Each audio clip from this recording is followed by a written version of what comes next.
खुश आमदेद। कोरोना से हमारे दो साथी मुतासर हैं। एक हमारी कॉलीग मारिया मेमन साहिबा, एक हमारे दोस्त भाई जनाब अबरारुल हक साहब। शाहिद खान अब्बासी साहब से भी आपने बात सुनी। इस वक्त मारिया मेमन और अबरारुल हक मौजूद। दोनों का बहुत शुक्रिया, बहुत सारी दुआएं सबके लिए। ऑफ कोर्स यानी पाकिस्तान में एक एक फ़र्द, दुनिया में एक एक फ़र्द जो कोरोना से मुतासर है, उसके लिए बहुत दिल से दुआएं। हम सिर्फ कुछ उन चेहरों को जो कि शनासा हैं उनको लेकर इसलिए बात करते हैं। ज़ाहिर है कि उनको ज़्यादा लोग सुनते हैं तो ज़्यादा लोग ज़रा कैफियत भी जान सकते हैं, ये भी जान सकते हैं कि भाई ये हो रहा है, ये अमरीकी यहूदी साजिश है या नहीं, इसको भी छोड़ दें चले, लेकिन हो रहा है और आप एहतियात से बच भी सकते हैं, तो ये सब आप कर लें। मारिया अस्सलाम वालेकुम। अब एक तो मैं इस पर बात भी करूंगा और मैं इसलिए कह भी रहा हूँ, मैंने आपसे इजाज़त भी ली है पहले कि अगर मैं इस पर बात कर सकूँ, यानी एंड यूर काइंड इनफ कि आपने इजाज़त दी। आपकी वालदा का भी अभी इंतकाल हुआ आज से मेरे ख्याल 3 या 4 दिन पहले ही, तो अल्लाह ताला मग़फ़िरत फरमाए और बहुत दिली ताज़ियत आपसे। मैं आई एम श्योर कि जितने लोग देख रहे होंगे सब बहुत दिल से उनके लिए दुआएं मग़फ़िरत करेंगे इंशाअल्लाह। अल्लाह रहम फरमाए और आपको सब्र जमील अता फरमाए। बल्कि हमारे पहले तो मुझे ये बताएं कि इसका मतलब ये हुआ कि आपको जब कोरोना था और आपकी वालदा की डेथ हुई उस दौरान? जी जी जी, ऐसा ही हुआ वसीम। मेरी वालदा पहले से लील थी, उन्हें एडवांस स्टेज कैंसर था और उनके इलाज के सिलसिले में लाहौर में मेरा बहुत अस्पतालों का चक्कर लगाना था, फार्मेसीज में जाना था। तो यूजली मैं बहुत एहतियात करती हूँ, इसलिए मैं प्रोग्राम के अंदर भी लोगों को यही कहती हूँ कि आप ख्याल कीजिए। लेकिन बस वो वक्त ऐसा था कि 2 हफ्ते बहुत अस्पतालों के चक्कर लगे और मुझे लगता है वहीं से कहीं एक मुझे वायरस जो है लग गया। दवाई पकड़ी है, फार्मेसी पे जाके बाहर आई हूँ और वो उसने काम कर दिखाया। उसके बाद मुझे जब हल्के से सिम्टम्स आए तो जब आप किसी ऐसे पेशेंट के साथ रहते हैं तो आपको होता है कि खुदा ना खास्ता वायरस जो है वो ट्रैवल ना करे घर में किसी और पे। तो मैंने फौरन से पहले इस्लामाबाद आके आइसोलेट किया और टेस्ट करा लिया अपने आप को। बाकी घर वालों के टेस्ट जो हुए हैं वो सारे नेगेटिव से, अल्लाह का शुक्र है, अल्लाह का शुक्र है मेरी वजह से किसी को नहीं कोविड जो है पास ऑन हुआ। बिकॉज वो जो गिल्ट होता है आपके दिल में कि कोई ऐसे शख्स को आप वो वायरस पास ऑन कर दे जो शायद उससे ना संभाल पाए, वो बहुत हैवी होता है वसीम, और वो शायद आप अपने आप को कभी माफ नहीं कर पाते। वालदा मेरी के बारे में लोगों ने बड़े सवालात पूछे, क्या वो भी कोविड से उनका इंतकाल हुआ? नहीं, उनकी कीमोथेरेपी थी, वो कैंसर की मरीजा थी। हमें डॉक्टर्स ने बताया था कि हो सकता है कि इसके पहली कीमोथेरेपी के बाद इस तरह के नताइज आ सकते हैं और हम मेंटली इसके बारे में तैयार भी थे। मेरी वालदा को डॉक्टर थी, वो तमाम चीज़ें इसके बारे में जानती थी, इसके प्रोज एंड कॉन्स क्या होंगे। तो मारिया मुझे ये बताइए कि चूंकि हम ये, आपने तो खुद ये बिन थ्रू दिस, काश ऐसा ना होता, लेकिन ज़ाहिर आप इससे सबसे गुजरी हैं, तो आप बताइए कि क्या ऐसा हो रहा है कि कोरोना की वजह से चूँकि अस्पताल बहुत ही ज़्यादा ऑक्यूपाइड हैं, इसलिए जो और पेशेंट्स हैं वो बड़े बुरे तरीके से मुतासिर हो रहे हैं? आपको इसका सामना करना पड़ा, फैसल सब्जवारी को इसका सामना करना पड़ा, उन्होंने बताया हमें। आपके साथ ऐसा कुछ हुआ? वसीम, ऐसा हुआ है, जो क्रिटिकल केयर पेशेंट्स हैं अस्पताल जो हैं वो उनको एडमिट नहीं कर रहे बहुत सारे केसेस के अंदर। वो आपको क्लियर कट बता देते हैं कि जी लोकल ट्रांसमिशन लाहौर में बहुत ज़्यादा है। हमारे हॉस्पिटल से भी 60-70% एक्चुअली ये फिगर कोट किया गया कि लग सकता है कोरोना पेशेंट्स को, तो उससे बेहतर है कि आप उनको अपने साथ घर ले जाएं। कीमो के बाद यूजली हमारी ख्वाहिश थी कि उनको हम मॉनिटर कर लेते ताकि वो किसी अस्पताल में रहते, लेकिन उन्होंने हमें साफ साफ बता दिया कि इसकी प्रॉबिलिटी बहुत ज़्यादा है, तो आप बेहतर होगा आपके पेशेंट को ले जाएं। इसी तरह वसीम बहुत सारे पेशेंट हार्ट सर्जरीज हैं, जिनकी ब्रेन सर्जरीज हैं, और तो और अगर बच्चों की कोई प्रॉब्लम हो तो पीडियाट्रिशियंस जो है इवन उन तक पहुंचना मुश्किल हो रहा है। तो इसका मतलब एक हेल्थ क्राइसिस, हेल्थ इमरजेंसी है ना मुल्क में। अगर इसको भी हेल्थ क्राइसिस इमरजेंसी नहीं कहेंगे तो किसको कहेंगे फिर? बिल्कुल बिल्कुल। और देखिए जो कोरोना की तादाद हमारे सामने आ रही है ना, इसके अलावा जो पेशेंट्स वापस लौटा दिए जाते हैं घरों को और वहां जाकर उनका इंतकाल हो जाता है, तो वो डायरेक्टली कोविड की वजह से तो नहीं, लेकिन उसके बाद जो क्रिएटेड हालात हैं उसके नतीजे में वो एक बड़ा सीरियस क्राइसिस है, क्योंकि इस तजर्बे से हमको गुजरे हैं। और तो यानी इसलिए भी सबको अपना बहुत ज़्यादा ख्याल रखना पड़े कि अस्पतालों का रुख ना करना पड़े, इसलिए कि वहाँ की सूरत हाल बहुत। और अगेन मैं और आप, हम लोग तो लकीली वो लोग हैं कि जिनकी 4 जगहों पर एक्सेस है, हम 2 जगहों पर फ़ोन कर सकते हैं। अगर हमें प्रॉब्लम हो रही है तो फिर आम आदमी को तो हमसे 100 गुना ज़्यादा प्रॉब्लम हो रही होगी ना। बड़ी सीधी सी बात है। और बिल्कुल वसीम, और ये देखिए ना, अल्लाह का शुक्र है, हमारा हमसे अल्लाह का करम है, हम फोन उठाएंगे, हमें डॉक्टर्स भी हमारी बात सुनेंगे। अगर खुदा ना खास्ता हमें कोविड हो जाएगा, हम फल भी अफोर्ड कर सकते हैं, हम ये तमाम फैंसी चीजें अफोर्ड कर सकते हैं।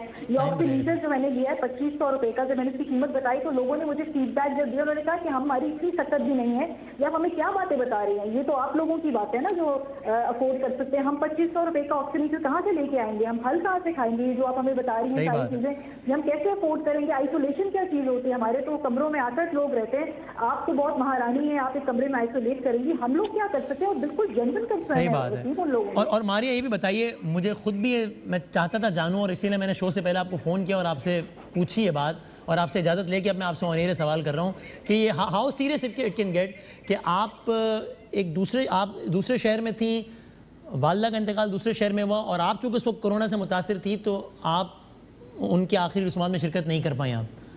बिल्कुल वसीम, और ये फैसला मेरा खुद था। अगर मैं जिद करती तो शायद मेरे घर वाले वो मेरी जिद के आगे कुछ नहीं टेक देते।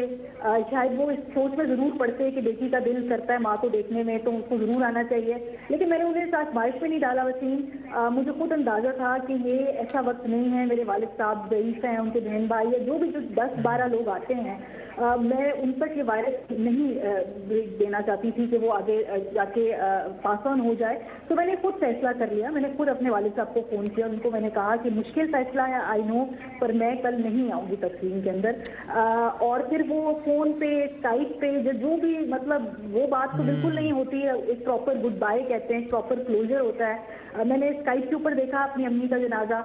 मुश्किल वक्त था, मुश्किल फैसला था, लेकिन ये ज़रूरी था, बिकॉज अपनी जिद में, अपनी किसी हददर्मी में मैं चली जाती।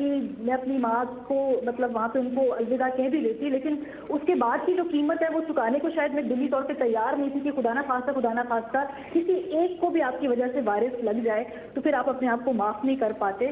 साइकोलॉजिकल टॉल बहुत बड़ा है इसका, क्योंकि आपकी वालदा अगर फौत हो जाए और मैंने 14 दिन से मेरा कोई ह्यूमन कॉन्टैक्ट नहीं है, आप किसी से गले लगकर रो नहीं सकते, आप किसी का हाथ पकड़ के अपने दिल की बात नहीं कह सकते, बिकॉज आपका दिल करता है कि आप इससे अपना गम बांटें। और अब जब मेरे आज टेस्ट कराया है, इंशाल्लाह कल वो नेगेटिव आता है, तो उसके बाद पहली दफा मैं खुल के, जिसे कहते हो ना, अपने गम का इजहार कर पाऊंगी। लेकिन मैं इसको कंक्लूड ऐसे करूंगी कि ऐसे बहुत से लोगों से मेरी बात हुई है, मैं अकेली नहीं हूँ, और इससे आपका गम थोड़ा बढ़ जाता है। चाहे जितना बड़ा भी आपका गम हो, कोर्स वो रहेगा, लेकिन अब अपने इर्द गिर्द में देख रही हूँ ऐसे बहुत से खानदान हैं जो अपने आखिरी रसूमात अपने प्यारों के उसमें शरीक नहीं हो पा रहे हैं।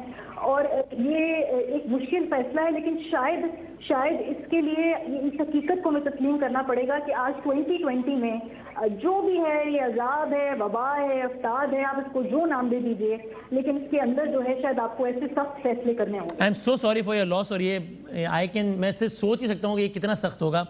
अल्लाह ताला आपको सब्र जमील अता फरमाए। और ये लोगों के लिए भी है कि हो सकता है आपने व्हाट्सएप मैसेजेस पर इस तरह की कहानियाँ सुनी हो। ये मारिया मेमन, एयरवे के एंकर, जिनको आप सब जानते हैं, सुबह शाम देखते हैं, ये उनकी अपनी रुदाद है। तो देखिए, कभी भी कोई भी हो सकता है। ये मारिया कल तक ऐसे लोगों के बारे में रिपोर्ट कर रही थी, आज हम मारिया से उनका एक्सपीरियंस सुन रहे हैं। तो ये कभी भी कोई भी हो सकता है, इस पर प्लीज़ बहुत एहतियात करें। अबरार भाई भी मेरे साथ हैं, मारिया के दौलत में भी हमारे साथ रह सकें। अबरार भाई, अस्सलाम वालेकुम, और आई होप आप बेहतर फील कर रहे हो। आप बताइएगा कि कैसी तबीयत अभी आपकी? बिस्मिल्लाहिर्रहमानिर्रहीम। वसीम, बहुत शुक्रिया। मेरी तबीयत पहले से बेहतर है। आज मेरा तकरीबन क्वारंटाइन में 13वां दिन है, लेकिन मैं अभी चूंकि मारिया की बात सुन रहा था, मुझे बड़ा दुख हुआ मारिया की अम्मी का सुन के। मारिया, आप मैं तज़ियत करता हूँ, अल्लाह ताला उनको गरीक रहमत करे, आपको जल्द सेहतियाब करे। और जितने लोग भी बिलखुसूस इस वायरस की वजह से चले गए हैं, परसों मेरा एक दोस्त बहुत ही प्यारा राशिद, जो MPA पिंडी से, उसकी वालदा का भी इंतकाल हुआ। सब लोगों से हम तज़ियत करते हैं।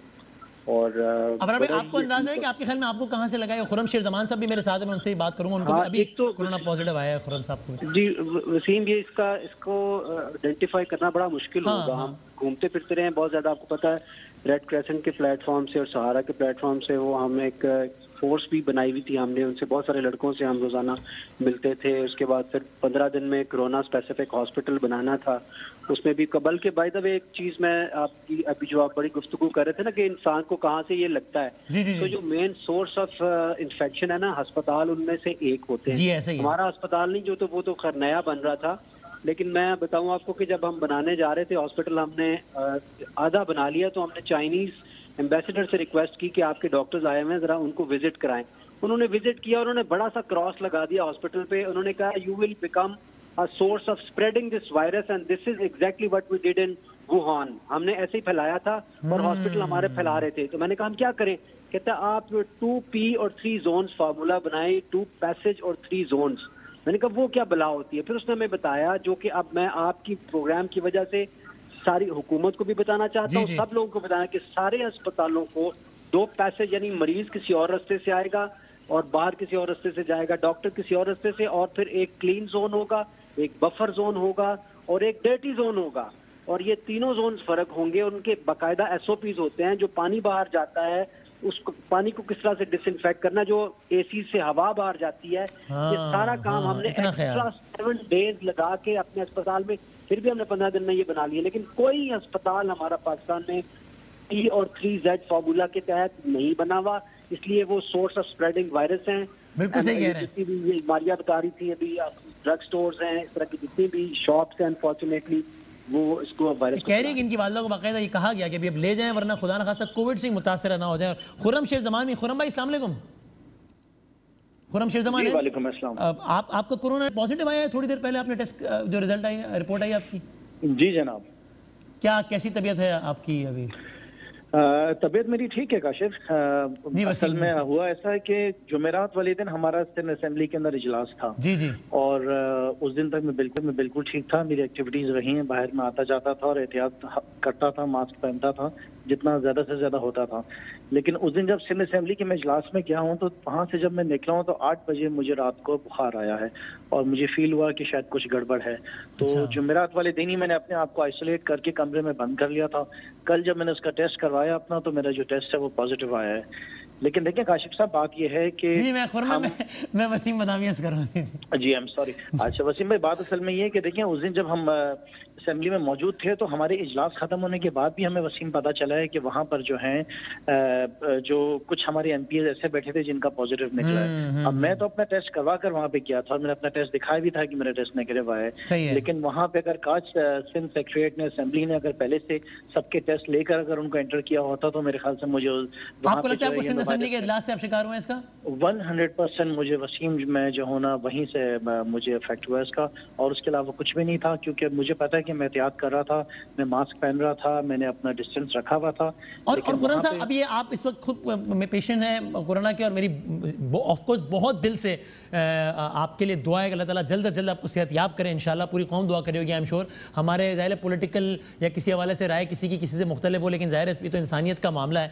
तो लेकिन आप ये समझते हैं कि ज़रा बयानबाजी में भी थोड़ी सी एहतियात करनी चाहिए? मुझे लगता है आपने भी कुछ बयानबाजी के हवाले ज़रा से गैर मोहतात रहे आपके, जनाब वो C कैटेगरी है, या तो होते नहीं है कोरोना पेशेंट लेकिन डिक्लेयर कर दिया जाता है सिंध में, और लॉकडाउन किया तो मैं सड़कों पर निकाल दूंगा। हमें ज़रा सा ये नहीं मैसेज देना चाहिए कि भाई ये सियासत ज़रा इससे अलग है इस मामले से? नहीं देखिए जी, मैं अपने स्टैंड पे था, मैं अपने शहर के साथ खड़ा था, और जो शहर के हालात थे जिसमें बेरोजगारी बहुत ज़्यादा हो रही थी, परेशानी थी, सो व्हाट आई फेल्ट, जिस तरह लोग मेरे पास आते थे, मुझसे डिमांड करते थे, तो मेरी अपनी जिम्मेदारी थी कि मैंने उनके लिए आवाज़ उठाना है।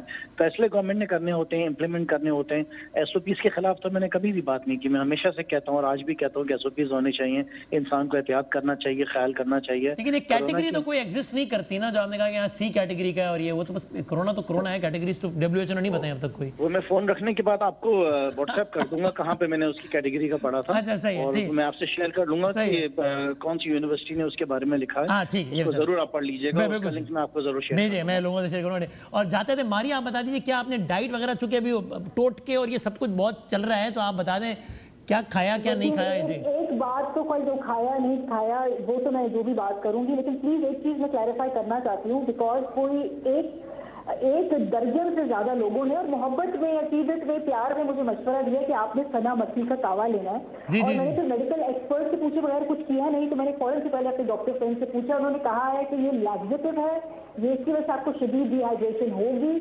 जो पेशेंट्स ले रहे हैं, हमारे पास हॉस्पिटल आ रहे हैं, बुरी हालतों में पहुंच रहे हैं।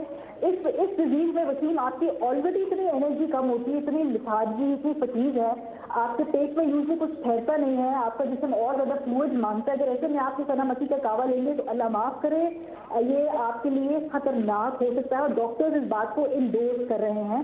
तो प्लीज प्लीज प्लीज मेरी गुजारिश है कि बाकी सब अपना नॉर्मल खाएं, फ्लूइड्स लें, लेकिन ये कावा प्लीज मत पीजिएगा।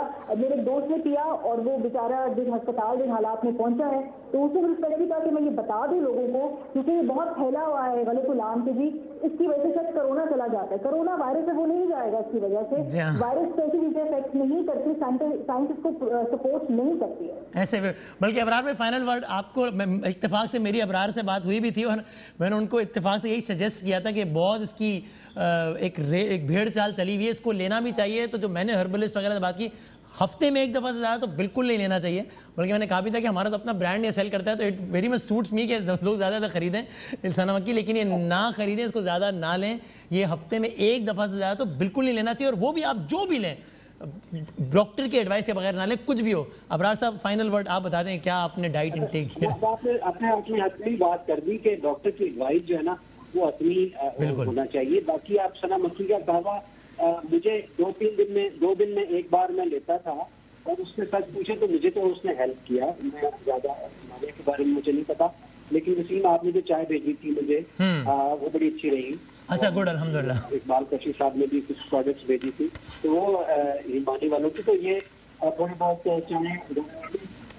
चलें अबरार भाई, बहुत सारी दुआएं आपके लिए, खुर्रम भाई आपके लिए, मारिया मेमन साहब आपके लिए, आप सबका बहुत बहुत शुक्रिया। और देखिए, मैं सिर्फ वैसे एक बात कह रहा हूँ कि हमें इस अंदाज से चीज़ों को बहुत अलग करना चाहिए। मसलन अबरार भाई मेरे भाई हैं, जब वो लास्ट टाइम 11th आवर में आए थे, हमारा किसी बात पर आर्गूमेंट हुआ था, ये वो, तो शायद लोगों के जहनों में था कि जनाब तो बड़ी कोई लड़ाई वड़ाई से ये वो है। मुझे जैसे ही पता उन्होंने कोरोना का, मैंने फ़ौरन उनको फ़ोन किया, मैसेज किया, ये बात बताने का सिर्फ मकसद ये है कि अभी ये टाइम है कि हम बहुत आराम से चीज़ों को अलग अलग रख सकते हैं। मेरा आपसे किसी बात पर बहुत शदीद इख्तिलाफ हो सकता है, और इसका मेरा आपसे ताल्लुक़ पर किसी भी तरीके से कोई असर नहीं होना चाहिए। तो ख़ास तौर पर इस टाइम पे हम खुदा का वास्ता इन चीज़ों को छोड़ दें कि ये नून या पीपल्स पार्टी, ये ARY, जियो भाई, ये एक क्राइसिस है, मुसीबत है।